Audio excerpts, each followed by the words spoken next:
एक सिंगर हैं जिन्होंने देहाती रसिया से लेकर के भागवत कथा तक की है। एक्टर जुड़ जावे देख लग जाए हो कुटरौली में, मारो न्यूज कमांडो चैनल छायो जिला करौली में। तो मैं हमारे न्यूज कमांडो 49 को बहुत बहुत शुक्रिया, बहुत बहुत धन्यवाद। रामधन जी रसिया पसिया तो चलते ही रहते हैं आपके। एक बार हमारे क्षेत्र में तो भागवत कहो। पहले तो मेरा वही चला था, मुर्गा लहंगा मत बोले, जो हर डीजे पे धूम मचाई सब लोग। बूढ़ी कागज की ले आयो, गर गई रात पसीना में। बस उड़ाई के रामधन गुजर को मुर्गा बनाया गया करौली में, पीरे सलवार पर कमाम पटको सके। नमस्कार दोस्तों, स्वागत है आपका न्यूज कमांडो 49 चैनल पर। मैं हूं आपके साथ शिवा। आज हम करौली जिला के एकदम डांग क्षेत्र में बैठे हुए हैं और आपकी मुलाकात एक सिंगर हैं जिन्होंने देहाती रसिया से लेकर के भागवत कथा तक की है और बहुत जाने पहचाने करौली जिला के मोस्ट गायक कलाकार भाई रामधन सिंह हमारे साथ जुड़ेंगे। उनसे हम बातचीत करेंगे, उनका पूरा परिचय, कहाँ से उन्होंने जो म्यूजिक में स्टार्ट किया था, किस प्रकार से इस लाइन में वो आए, तमाम बातों को हम जानने की कोशिश करेंगे। तो सबसे पहले हम इनसे बात कर लेते हैं। नमस्कार भाई साहब। नमस्कार भाई रामधन जी, अगर सबसे पहले हम ऑडियंस है हमारे, उनके लिए क्या कहना चाहोगे? सबसे बड़ी सब भाइयों को मेरी ओर से जय श्री श्याम, जय कैला मैया की। और सबसे पहले तो मैं हमारे न्यूज कमांडो 49 को बहुत बहुत शुक्रिया, बहुत बहुत धन्यवाद कि हमारे यहाँ आप पधारे। रामधन जी, अगर हम म्यूजिक की बात करेंगे, आप युवा दिलों की धड़कनों पर राज कर रहे हो। कभी अगर आज से थोड़ा सा पीछे जाएं, अगर हम 10 साल भी अगर पीछे जाएं, तो शायद ही मुझे लगता है करौली जिले में कोई गायक होगा। सबसे पहले हमारे करौली ज़िले में गायक थे धबलेलाल मीणा जी। अच्छा। और प्रहलाद मीणा, जो इनकी ऑडियो कैसेट चलती थी बहुत ज़्यादा, मीणा पद।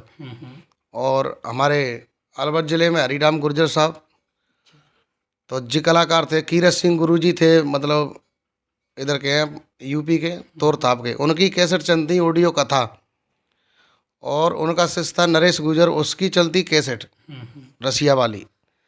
तो उनको हम बहुत रचू करके सुनते थे। रामधन जी, अगर हम जैसे बात करें तो आपको कैसे शौक लगा इस म्यूजिक लाइन में आने के लिए? वही तो बात आप बैकवर्ड एरिया से हो, यहाँ पर डांग क्षेत्र है, अभाव बहुत कम है यहाँ पर सब सुविधाओं का। देखिए, हमको यहाँ पर हो गए साहब 35 साल कम से कम। जन्म तो मेरा धौलपुर के पास गांव नीम की बसई है। हम वहाँ से और यहाँ शिफ्ट हो गए, यहाँ रौदा में ज़मीन ली है हमने। और शौक तो मुझे जो कीरत सिंह जी की कैसेट, नरेश जी की कैसेट, ऐसी कैसेटों को सुन सुन के मतलब पढ़ाई में मन नहीं लगता था। ये लगती है कि अब हम भी कलाकार बने, तो सुनते सुनते ऐसे ही और हमने भी कोशिश करी। रामधन जी, अगर देखा जाए, अगर हम आपके पिछले उसकी बात करें टाइम की, तो आप एक देहाती गाना गाते थे। बिल्कुल। और उससे चेंज होकर के आप भागवत कथा तक आ गए, तो वो सफ़र आपका कैसा रहा, उसके बारे में आप दर्शकों को बताइए। भागवत का शौक हमारे जो भैया हैं यूपी में, विमलेश यादव जी, उनके यहाँ मैं गया तो उन्होंने कही रामधन जी रसिया पसिया तो चलते ही रहते हैं आपके, एक बार हमारे क्षेत्र में तो भागवत कहो। तो उन्होंने मेरी भागवत बंधवाई वहाँ पर सुखवाबाद, और भगवान की कृपा से बढ़िया भागवत हुई। और माता रानी की बहुत अच्छी कृपा, कैला मैया के लांगुरिया भी हमारे यूपी से और तो करौली तक चलते रहते हैं। आपने सुने होंगे काफ़ी लंगुरिया। रामधन जी, अगर हम बात करें तो आप सबसे ज़्यादा गोवर्धन और कैला मैया, ये दोनों के ही गाने ज़्यादा निकाल रहे हो, क्या कारण है इसके पीछे? दोनों जगह अच्छी मार्केट है अपनी। कैला मैया में मार्केट बढ़िया है, शुरू से ही है। और शुरू से ही गोवर्धन जी के भजन अपने परिक्रमा में बहुत ज़्यादा चलते हैं जी। और अगर हम बात करें तो आप अक्सर अपने गुरु का नाम लेते हो गानों में, तो वो गुरु जी कौन है, उनका भी आप परिचय एक बार दर्शकों को देखिए, सिंगर बनाने में तो मेरा कोई गुरु नहीं, मैंने खुद ने मेहनत करी है। अच्छा जी। कैसेट सुन सुन के, और हारमोनियम लाया, हारमोनियम मैंने खुद नहीं सीखा है। और जो संगीत लाने में सिखाने वाला तो कोई नहीं है, पर लेकिन जो आशीर्वाद है वो मेरे गुरु का है। द्वारकादास महाराज हैं, जो शेरगढ़ किला में रहते हैं धौलपुर। उन्होंने पूरा पूरा आशीर्वाद मुझे दिया कि बेटा जो तेरे आत्मा में भावना लग रही है वो अवश्य पूर्ण होगी। मैं दिनेश के पास भी गया, उसने भी मना कर दी कि मैं चेला नहीं बना पाऊँगा, अभी मैं चेला हूँ। नरेश के पास गया, उसने भी मना करी। पर लेकिन गुरु द्वारकादास महाराज की शरण में मैं गया तो महाराज ने मेरी आत्मा की भावना पहचानी और प्रभु जी ने कहा कि रामधन नो टेंशन रहे, और मैं सच्चे मन से कहता हूँ कि तेरी कैसेट भरेगी और तू अच्छा मार्केट में चलेगा। रामधन जी, अगर हम बात करें तो कहीं ना कहीं जो पुराने कलाकार हैं उन्होंने जो कैसेट और रील का युग देखा था, समय देखा था। नए कलाकार है वो इन चीज़ों को देख ही नहीं पाए, तो उसमें और इसमें क्या फ़र्क है, कुछ डिफरेंस है? पहले तो चक्कर क्या है कि मतलब अब तो कंप्यूटर का सिस्टम हो गया। अब तो कलाकार कोई भूल जाता है तो कंप्यूटर से कटिंग करके जोड़ देते हैं। पहले जो रील वाली कैसेट 1 घंटा का मैटर होता तो गाते गाते अगर लास्ट में भूल गया तो दोबारा से सारे गाने फिर दोबारा गाने पड़ते। जो सिस्टम था, मशीन का ज़माना था। शुरू में मेरी कैसेट रिकॉर्डिंग हुई थी त्रिमूर्ति कैसेट में 3 नंबर। उसमें गाना चलाता है कि मुर्गा लहंगा मत बोले, आपने सुना हो जी। उसने डीजे पे भारी तेल का मचाया, उससे एकदम मार्केट में। फिर दोबारा रिकॉर्डिंग हुई मेरी चेतन कंपनी अलवर, वहाँ पे चील गाड़ी बन के इधर उड़ जाऊंगी, वो गाना चला था। फिर ऐसे ऐसे धीरे धीरे मार्केट में, और सब भाइयों का, सब श्रोताओं का और मेरे ऊपर आशीर्वाद रहा, सबने प्यार दिया, तो मेरे नंबर टी सीरीज पे भी हो गए 3 नंबर। रामधन जी, कहीं ना कहीं देखा जाता है जो लोग आपसे जुड़े आज वो माला माल हैं और आप वहीं के वहीं हैं, क्या कहना चाहोगे? चलो, ये तो अब सबका मुकद्दर नसीब है। देखिए, जिसका नसीब है वो तो भाई चलता है, ऐसी कोई बात नहीं है। नहीं लगता कहीं ना कहीं आपको लोगों ने आपसे माइनस मार किया हो, धोखा दिया हो? नहीं नहीं, ऐसी कोई बात है ना, जो ये नसीब है उनका, खाना कमाने दो, अपन को क्या है। रामधन जी, अगर हम बात करें तो अभी आप भागवत कथा कर रहे हो, पहले आप देहाती गाना गाते हो, तो उस लाइफ अच्छी थी या फिर ये अच्छी है? देखिए, अच्छी तो भागवत लाइन है, इसमें मान सम्मान, भगवान का नाम, और मानो अच्छी चीज़ तो भागवत है, भागवत भजन। हाँ रामधन जी, अगर हम बात करें तो अभी जो प्रेजेंट में जो नए कलाकार आ रहे हैं उनके लिए क्या कहोगे आप? नहीं, बढ़िया चल रहे हैं कलाकार, और अपना अपना बढ़िया सिस्टम बना रखा है सबने। और बहुत बहुत मुझे खुशी होती है कि हमारी जो संगीत लाइन है वो अभी जिंदा है, तो अच्छा लगता है। देहाती जो कलाकार गा रहे हैं, बड़ी खुशी होती है मुझे कि हमारी एक जैसे फिल्मी दुनिया है, ऐसी हमारी ये फिल्मी दुनिया है देहाती, तो बहुत अच्छा। और ऐसे ही कामयाबी करते रहे सभी कलाकार, मेरा फुल आशीर्वाद है सब पर। रामधन जी, अगर अपन देखा जाए तो हरियाणा की अगर इंडस्ट्रीज़ की बात करें तो बहुत ज़्यादा डेवलप है, और आप करौली जिला क्या यूपी एमपी राजस्थान हर जगह आपकी धूम मची हुई है, तो ऐसा कुछ क्या करना चाहिए जो राज्य हरियाणा के तौर पे हम भी आ सकें राजस्थान के अलावा? हरियाणा का चक्कर क्या है कि मतलब हरियाणा में मेहनत ज़्यादा करते हैं। एक तो नई धुन, नया म्यूजिक, जी। पैसा लगाते हैं फुल। हमारे यहाँ तो क्या है कि 5,000 में रिकॉर्डिंग हो गई, 8 गाने। वहाँ तो 5,000 में मतलब एक फ़ोटो तक नहीं आता है। तो जी चक्कर है हरियाणा में, मतलब एक सॉन्ग पे कम से कम 1,00,000 1,50,000 रुपए खर्च करते हैं जब वो सॉन्ग मार्केट में मतलब यूट्यूब पर चढ़ाते हैं। तो ऐसे अगर हमारे यहाँ रसिया को इसी तरीके से ट्रैक बना के और बढ़िया शूट करा के और मेहनत करके पैसा खर्च करके मार्केट में एक ही सॉन्ग डालें तो बिल्कुल हरियाणा की बराबरी पे रसिया आ जाएगा। वैसे अब भी रसिया बराबरी कर रहा है हरियाणा की। रामधन जी, अगर हम बात करें तो आप काफ़ी फेमस चेहरा हो, युवाओं की आइडियोलॉजी भी हो आप, लोग आपको पसंद करते हैं, तो लोग भी चाहते हैं आप राजनीति वगैरह में आओगे या क्या करेंगे? नहीं साहब, देखो, राजनीति सी है हमारी, सब जगह तीनों प्रांत में नाम है, सब भाइयों का आशीर्वाद है, इससे बड़ी क्या चीज़ है। राजनीति में आने का कुछ मानस है? नहीं नहीं, अपन वैसे ही अभिनेता हैं, पब्लिक जानती है, और क्या चाहिए, नाम चाहिए, और क्या है, ना कोई लाया ना ले जाएगा, बस केवल नाम अमर रहता है आदमी का। सो नाम काफ़ी हो गया आप जैसे भाइयों के आशीर्वाद से। रामधन जी, अगर हम परिवार की बात करें तो परिवार में कौन कौन लोग हैं आपके, थोड़ा सा? परिवार में हम 3 भाई हैं।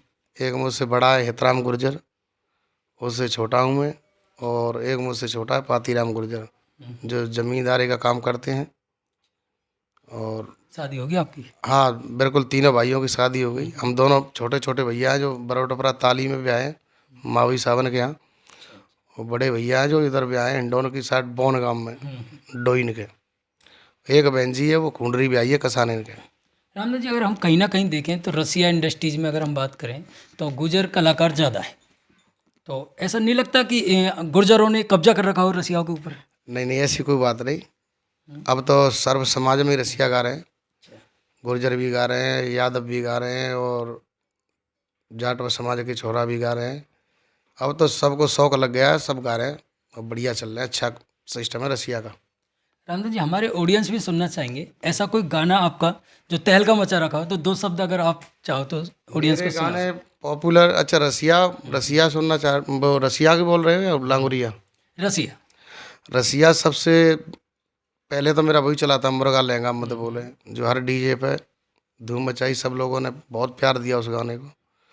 उसके बाद में रसिया मेरा हिट हुआ था बॉडी कागज की, उसने भी धमाल मचाई बहुत, डीजे पर, हर डीजे पर, हर मिराए में, सब में, शादी विवाह में। और एक हुआ था चोरी कर कर होटल लाल। अच्छा, काफ़ी चला था ये ट्रेंड। हाँ बिल्कुल, वो बहुत अच्छे चले थे गाने। थोड़ी सी मैं झलक सुना देता हूँ हाँ, उसकी। बिल्कुल बिल्कुल, हमारे दर्शक सुनना भी चाहेंगे। हे बॉडी कागज की ले आयो, गर गई रात पसीना में, हे चोरी कर कर होटन लाल, कहू के चोरा खावेगी। और एक गाना पॉपुलर और हुआ था, पीरो सलवार पर कम्मा में फटको, गोवर्धन का बा गाने ने तो बवाल भी मचा कर रख दियो। परकम्मा ही जाम कर दी साहब उस गाने में। बहुत गाना चला उस पर। कई लोगों ने तो ये कहा था कि रामधन गुर्जर को करौली के कलेक्टर साहब ने पकड़ लिया। हाँ। ये सब बकवास है। कलेक्टर साहब हमारे संग प्रोग्राम में बहुत रहे हैं। कर्नल साहब का जो प्रोग्राम किया था मैंने आरक्षण के बारे में, आरक्षण को लेकर के। तो कर्नल साहब के साथ में बहुत प्रोग्राम करे हर जगह। तो बाटम पे करौली में कलेक्टर साहब थे नीरे के पवन जी, तो आते साथ में प्रोग्राम भी देखते अपना। और ये सब झूठी बकवास उड़ाई कि रामधन गुर्जर को मुर्गा बनाया गया करौली में, पीरे सलवार पर कमाम पटको, उसके ऊपर सब बकवास। कुछ लोग जलने ऐसे 100 आने वाले हैं तो उसमें 20 जलने वाले होते हैं, बिल्कुल बिल्कुल। तो ऐसी अफवाह उड़ा देते हैं। ऐसा कुछ नहीं हुआ था। हाँ रामदास जी, अगर हम बात करें तो कहीं आपको स्टेज पर या पर्सनली कहीं ऐसा लगा कि अनकम्फर्टेबल, मतलब सहजपूर्वक नहीं गा पाई या कोई दिक्कत हो गई आपको ऐसा कभी? नहीं नहीं, स्टेज पर तो बहुत अच्छे अच्छे प्रोग्राम अपने हुए हैं, और आज तक माँ शारदा की कृपा से, कैला मैया की कृपा से, मदन मोहन जी महाराज की कृपा से कभी अपना प्रोग्राम फ्लॉप नहीं गया। स्टेज पे तो भगवान द्वारकादास प्रभु जी की ऐसी कृपा है, गुरुदेव की, कभी प्रोग्राम पिटा नहीं अपना। हाँ, अगर हम जैसे बात करें नॉर्मली तो स्टूडियो में आप कंफर्ट मतलब बढ़िया गाते हो या फिर स्टेज पर? नहीं, दोनों जगह। स्टूडियो में अगर कोई मतलब ये कहेगा नहीं रामधन जी हमें तो 8 गाने 1 घंटे में ही चाहिए, तो 1 घंटे में बिना लिखे हुए मैं खुद दिमाग से बना के ही गा दूंगा 8 गाने 1 घंटे में। तो लिखता कौन है आपके गाने? मैं खुद बना लेता हूँ। और कोई सुनने में तो आया कि आप पढ़े लिखे बहुत कम हो। नहीं, पढ़ा लिखा तो कहूँ, लेकिन अंग्रेजी में कमज़ोर हूँ। हिंदी में तो खूब लिख लेते, पढ़ लेते, ऐसी बात है। जो आने वाले सॉन्ग है, अब जो मेरे नए नए लंगुरिया आए हैं, वो मेरा एक चैनल है, छोटा सा भी बनाया है। अच्छा। आप जैसे भाइयों के आशीर्वाद से वो चलेगा। और जो आपके श्रोता हैं, आपकी न्यूज़ को देखने वाले सभी फैन हैं आपके, तो सब आशीर्वाद देंगे तो चैनल अच्छा ही चलेगा। रामधन भक्ति भजन के नाम से मैंने चैनल बनाया है।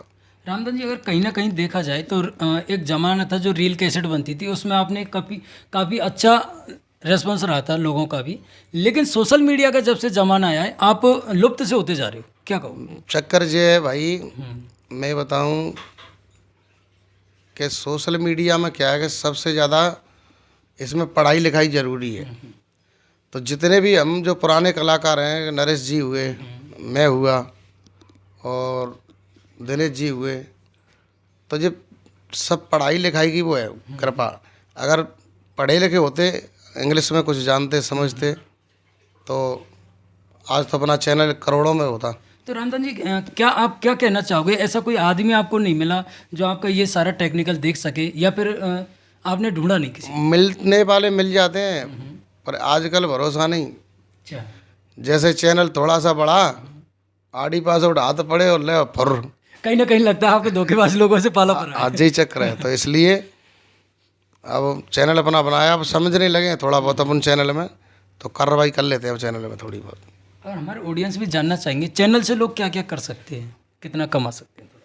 चैनल से जी है बढ़िया कमाई है, अच्छे खासे वीडियो अच्छे बनाएंगे, अच्छा म्यूजिक होगा तो अच्छी कमाई हो जाती है। रामदास जी, कहीं ना कहीं देखा जाए तो एक आपके साथी थे बापू गप्पी जी, तो वो आपके हर वीडियो में यहाँ तक कैला देवी के उसमें काफ़ी उनका अच्छा रोल रहा था। आप दो पहिए थे, तो आजकल नज़र नहीं आ रहे, क्या कारण रहा ऐसा? बाबू गप्पी जो का है उनका पहला नाम था भोला गुजर।